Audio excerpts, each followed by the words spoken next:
Well, it's going to be a tough task. Always easy to say this. Run DBC back together with you. Stern, DZ, Bones. You look like you have a dad joke prepared. Do you want to open?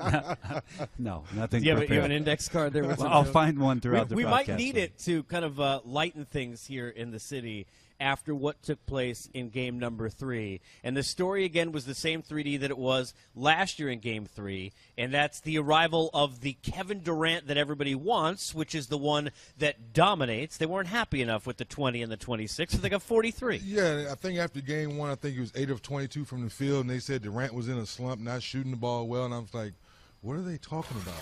And then he reminds us on how good and efficient scorer that he is. And, Brent, if you'd have told me that the Splash Bros would have come into game 3, shoot the ball terribly, and this guy would show up for 40, I said that could happen, but it did happen in a big way. Well, we had mentioned, again, coming off of the Houston series and how much isolation play and the capable switching that Houston employed against Golden State, that Kevin Durant worked his way out of that isolation ball into a great rhythm game in game 2. And because he was in such a great rhythm in game 2 that carried into game 3, Steve Kerr said, you know what, let's try that isolation thing again. And it worked out to the tune of 43 massive points. And it just looks like Kevin Durant's toying with what it is that is the defender. Sometimes it doesn't look like there's a defender, but it's just so easy for him to score the basketball, and it was a show last night here at the Q from Kevin Durant. And partner, to your point, how impressed were you with Steve Kerr realized that in the second half where he kind of took the ball out of Steph's hand, it was point KD down the stretch. We could say it was easier for Steve because Steph and Clay were not splashing anything. So it's kind of like, all right, Kevin's going. Let's just go feed Kevin and see what happens. And Casey, if you play that way and Kevin does get going, at some point, what didn't happen for Cleveland was a massive adjustment to go and double team him on a night where Steph and Clay were not shooting the ball well. This is the dilemma for any opposing coach that faces the offensive potency of the Golden State Warriors. Is okay, I've seen that those guys aren't going tonight, but I know what they're capable of doing. Do I challenge them and dare them to take shots by sending a secondary defender to Kevin Durant? They elected not to do it. KD was still enough, and then a couple late key baskets by Steph, and they win the game. You know, the interesting thing is this is the beauty, I was saying this last night, of this team.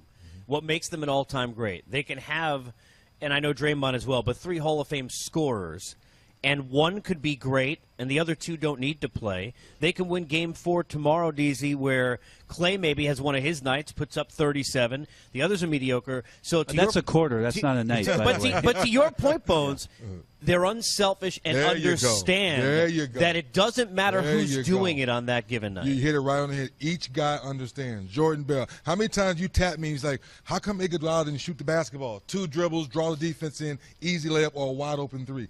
That's to your point. They understand that there's 3 guys with flamethrowers on the floor, but everyone else on the floor, Brent, understands that unless I got an easy layup or a dunk, I'm looking for one of those 3 guys to finish the play. Justin Kimbrell, our brilliant researcher, gave me the numbers. 24 of 38 for the Golden State Warriors in the restricted area. 24 field goals in the restricted area to the tune of 63%. I mean, that's just a massive output Iggy don't do it like of that. off-ball movement and cutting and freedom and flow in the offense. And another unselfish game by the Golden State Warriors and what they can do on that end of the floor. Someday I want to love something as much as 3D loves any word before only, and you love Justin Kimbrell, but I'm going to work on it.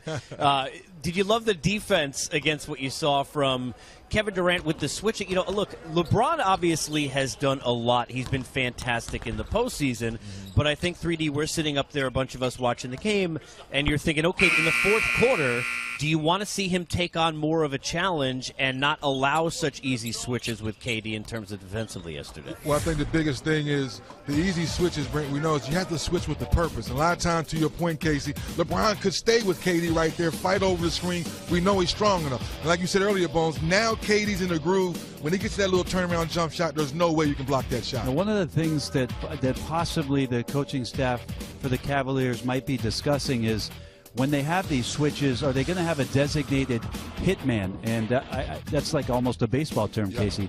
The designated hitter in this case for the Cavs would be that, like in this situation, when Draymond Green's moving away from the ball, at some point that should trigger Tristan Thompson to come back and double team.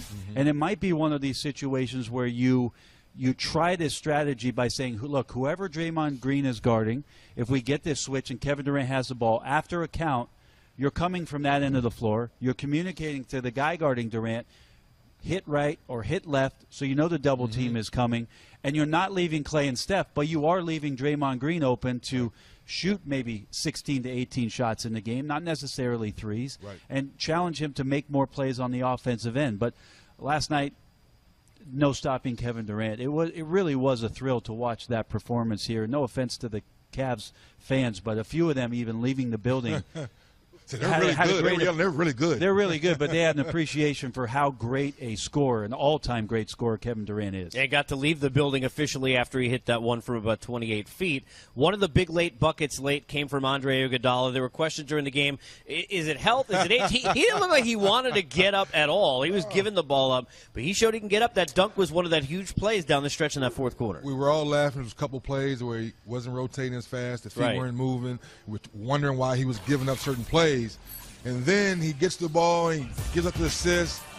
Like plays like that, you're like, most people would shoot that, but he's like, no, I know Klay Thompson's on the floor. Let me bait the defense and get my teammates easier shots. And then when he came down the pipe and dunked on Tristan Thompson and gave that look, Brent, we said, there's something left. Kevin Durant a plus 15, Klay Thompson a plus 14. The next guy in line who's missed the last 6 playoff games for the Golden State Warriors is Andre Iguodala, a plus 14 off the bench last night. And you see how efficient the role players were. Yeah, we'll talk about this throughout the day. The easy cuts and easy opportunities. Sean Livingston in the series 13 of 14 through 3 games.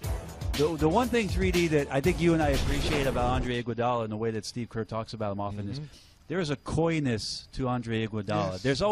He's always got a setup. Like he's 2 steps ahead, and he's going to get to something eventually. You don't know exactly when, but he's just such a coy basketball player. Yes, a very good use of coy. By the way, hitman is more of a Scorsese term than a baseball term. Designated hitter. How's that? Right, exactly. The designated hitter is where I wanted to go with that. Yeah, that's we'll help Bones during the break. We'll get the Cavs side of this, including LeBron James, who himself had a very good game yesterday, but not good enough in a Game 3 loss. What else can the King do?